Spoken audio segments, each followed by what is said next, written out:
C'est pour ça que j'ai dit tout à l'heure que nos radiologues doivent nous aider dans ce sens pour nous donner certains critères diagnostiques. Ailleurs, cette atteinte peut être unifocale, peut être multifocale. On peut avoir une prise de contraste méningé radiculaire ou encore simple épaississement médulaire avec un rétrécissement localisé ou tendu qui serait en rapport avec un aspect séquelaire en ce qui concerne les IRM de contrôle.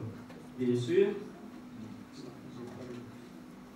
là c'est surtout, on voit cette atteinte et puis l'élargissement à ce niveau-là, l'élargissement médulaire.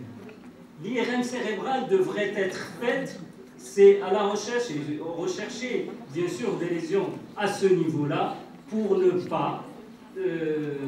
pas ignorer le diagnostic d'une sclérose en plaques. La ponction lombaire, il est toujours anormal dans 50 à 70%, et révélerait une hypercellularité, prédominance lymphocytaire, puisque c'est viral le plus souvent, et ou hyperprotéinorachie. S'il est normal, il faut savoir la refaire dans 10 à 15 jours. Ailleurs, il faut quand même chercher l'agent causal de cette infection, examen direct, sérologie ou PCR. Des explorations neurophysiologiques sont aussi importantes à faire. Examen neuromyogramme avec vitesse de conduction qui serait bien sûr diminuée. Et c'est très important parce qu'il va faire la part des choses entre une atteinte périphérique et une atteinte centrale. Et ça, c'est très important. Je parlerai de diagnostic différentiel, notamment le syndrome de Guillain-Barré périphérique, la myélite centrale. Les PES sont altérés. Le PEV serait fait dans le cadre de la sclérose en plaques et dans le syndrome de Devic, neuromyélite optique. Voilà. Concernant les autres explorations urosphinctériennes, recherche d'anticorps, là aussi c'est à visée étiologique, et puis il faut préciser que certaines protéines sont à un taux élevé, 14,3 et 3, et le neurospécifique élolase dans le LCR qu'il faut doser. De pratique courante, je pose d'ailleurs la question à Madame Montaire tout à l'heure pour me répondre sur ça, ce qui se fait en pratique chez nous. C'est très important, et surtout que ces éléments, quand ils sont élevés, ces protéines, quand ils sont élevés, c'est de mauvais pronostics pour la myélite. L'interleukine serait aussi élevée, 6, et là, c'est une substance qui intéresse bien sûr les chercheurs dans les perspectives thérapeutiques. Qu'est-ce qu'il en est des étiologies? Alors là, les étiologies virales, je ne reviens pas là-dessus. Déjà, Madame Kluel en a parlé. Je ne reviens pas sur l'herpès et les autres virus. L'étiologie bactérienne est rare, parasitaire surtout chez les immunodéprimés. Quant aux maladies démyélinisantes, là aussi, je ne vais pas empiéter sur le topo suivant. L'encéphalomyélite aiguë disséminée avec l'atteinte médulaire qui survient en un seul tenant, mais il n'est jamais le plus souvent isolé puisqu'il survient dans le cadre d'une atteinte cérébrale multifocale qui est au premier plan. Et là, vous avez un aspect vraiment, déjà exprès, j'ai mis les deux. Ça fait œdème, ça fait inflammation importante. Alors qu'ici, vous avez des démyélinisations en mode. Et c'est très important, facile, vous faites la différence. Et c'est pour ça que j'incite nos radiologues à nous aider dans ce sens. Et je dirais aussi, n'oublions pas la sémiologie, cette sémiologie de paralysie en tache d'huile dans le cas de la sclérose en plaques. Et puis, il y a la biologie, je n'empiète pas sur ce topo. La neuromyélite optique ou syndrome de Devic va être révélée par la neuromyélite par la névrite optique, donc c'est l'examen ophtalmo aussi, et puis l'IRM médulaire serait anormal, et là, les segments, c'est plus de 3 segments qui seront intéressés. Et là, heureusement, on a un marqueur, c'est l'anticorps anti-NMO, qui serait positif dans 47 à 78% des cas. Il serait négatif dans la sclérose en plaques, parce que vous le savez comme moi, une fois que le diagnostic de sclérose en plaques est fait, attention à la vision, la névrite optique rétrobulbaire. Je passe sur les autres étiologies, à savoir les maladies de système, à savoir les causes ischémiques, c'est purement adulte plutôt que pour l'enfant. Et je mets le point sur l'étiologie idiopathique, 15% des enfants. Éliminer bien sûr ce qui n'est pas myélite, compression médulaire.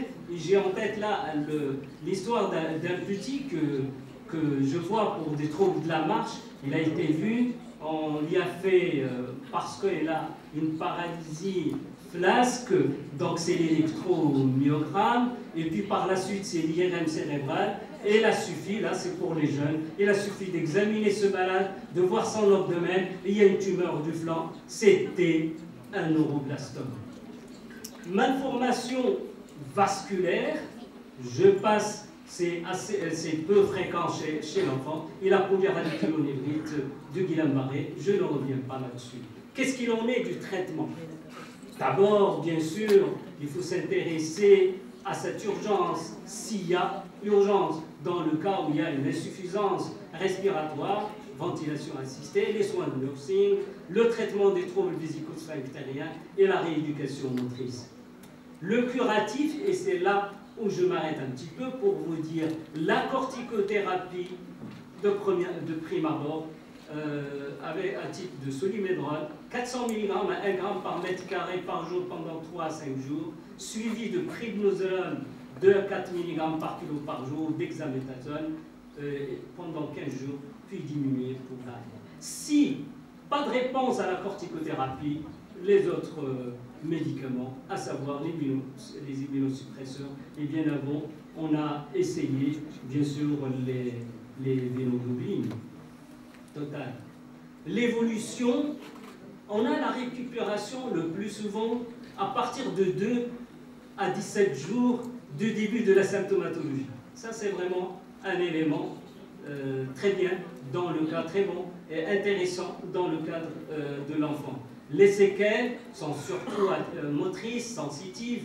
Je ne vais pas m'allonger sur ces séquelles parce que ça a été déjà rapporté pour une autre affection. Mais je dirais que le décès, s'il survient, c'est surtout, il va survenir dans le cadre de l'atteinte haute cervicale plutôt que d'une simple myélite aiguë. J'ai été saisi par cette série d'Efren et Pitcock qui nous rapporte que l'évolution favorable a été favorable dans 44%, quelques troubles modérés dans 33%, des séquelles graves dans 23%, mais ce qui est important pour nos pédiatres, c'est que cette évolution est meilleure chez l'enfant dans 56% versus 37% chez l'adulte. Qu'est-ce qu'il en est d'éléments pronostiques? Je crois que je suis presque en fin de mes peines. Et de vos peines aussi, parce que je vous remercie de m'avoir supporté, et surtout en fin de cette journée, on est tous fatigués. Voilà. Alors, les facteurs pronostiques, c'est surtout l'intensité du déficit moteur, la rapidité. Donc, quand c'est important, tétraplégie, c'est le mauvais pronostic. La rapidité de la récupération est un bon pronostic. Ailleurs, l'âge précoce, la survenue avant l'âge de 3 ans, la présence d'un syndrome pyramidal, l'installation des troubles en moins de 24 heures sont de très mauvais pronostics. Comme d'ailleurs l'extension, la présence d'autres lésions au niveau IRM et surtout le délai important avant le diagnostic. C'est pour ça que je vous envie à penser à cette affection, comme vous pensez au Guillain-Barré, pensez aussi au myélite, et surtout quand vous avez des troubles sphinctériens, je parle des pédiatres. Le risque de récidive n'est que de 4%. Et ma dernière diapo, pour conclure, je dirais que c'est une affection rare qui s'exprime par une atteinte sensitivo-motrice, donc paraplégie flasque avec des troubles sphinctériens, qui doit me faire faire une IRM médulaire. Elle se révèle aussi par des troubles de la marche. L'étiologie, le plus souvent infectieuse, mais isolée dans 15%. L'évolution est le plus souvent favorable. Traitement de première intention, la corticothérapie. Les séquelles ne se voient que dans les formes graves. Merci de m'avoir.